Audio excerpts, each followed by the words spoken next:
On a storm-brushed Saturday in Birmingham, just before the clock struck noon, the gates of Villa Park opened, not just to a concert, but to a cathedral of heavy metal history. And as I walked through the iconic stadium's towering entrances, the roar of anticipation was already thick in the air.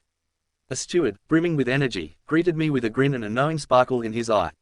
"You're in for some huge surprises tonight," he said. I half laughed, half hoped. "More women on stage?" I asked. His silence wasn't awkward, it was careful, maybe even protective. At the time, I thought it was to preserve the mystery. In hindsight, it was the answer itself. Because the truth was, there would be no women headlining. No female-fronted band crashing the gates. Not tonight, not in this final chapter. Not at Back to the Beginning.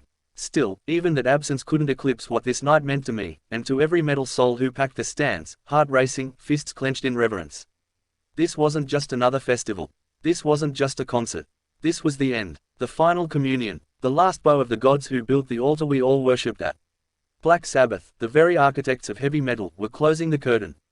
Ozzy Osbourne, Tony Iommi, Geezer Butler, Bill Ward. The four horsemen of the sonic apocalypse. The band that started it all, right here, in this very city, over 50 years ago. And now, with fireworks and flames, with tears and thunder, they were taking it home. They called it Back to the Beginning. And how poetic that was. From this soil they rose. In this city they raged. And on this night, they returned, older, wiser, a little slower maybe, but still searing with that unholy power that birthed an entire genre. What unfolded over the next 10 hours wasn't a concert. It was a legacy laid bare. The lineup, ridiculous, unbelievable, an actual who's who of rock and metal legends, emerging like phantoms from the shadows to pay homage to their forefathers. Yungblud, strutting with the cocky energy of youth, opened the show with a bite of punk and a heap of swagger. Rival Sons came next, channeling vintage Sabbath groove with a reverence that never once felt performative. Then came the avalanche. Metallica, Guns N' Roses, Judas Priest, Deep Purple, Slipknot, each act arriving like a chapter in metal's long, blood-soaked novel. Each bringing their own chaos, their own tributes, their own fire to the stage. Some bands covered Sabbath classics. Metallica's crushing rendition of War Pigs left no throat unshredded. Others played originals, bowing in gratitude with every power chord. Every act, whether a household name or a rising flame, knew this was sacred ground. And they treated it as such. It wasn't just the bands that made the night legendary. It was the energy, the unity, the roar of 40,000 fans who had grown up on these riffs, who had tattooed these lyrics on their lives.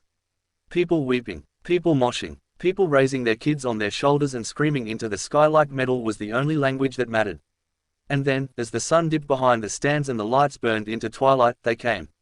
Ozzy, Iommi, Geezer, Ward, not holograms, not legends on a screen. Flesh, bone, noise, fury. Ozzy, now 76 and seated on a black throne, didn't need to stand. His voice carried like a battle cry from a war-long one.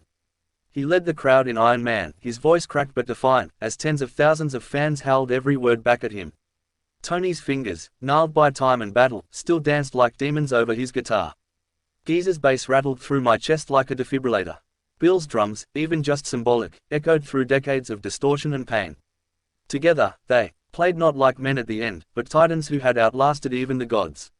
Each song hit like a spell: Paranoid, NIB, Children of the Grave.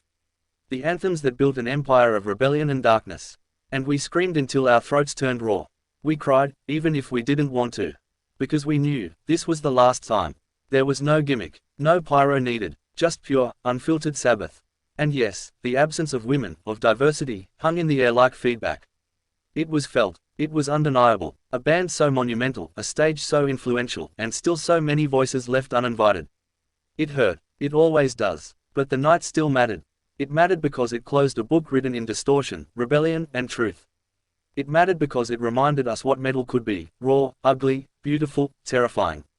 It mattered because in that final scream, we heard our own youth, our own pain, our own glory. As the lights dimmed and Ozzy whispered his final thank you, the air felt heavy. Not with sadness, with gratitude. We weren't just saying goodbye to a band.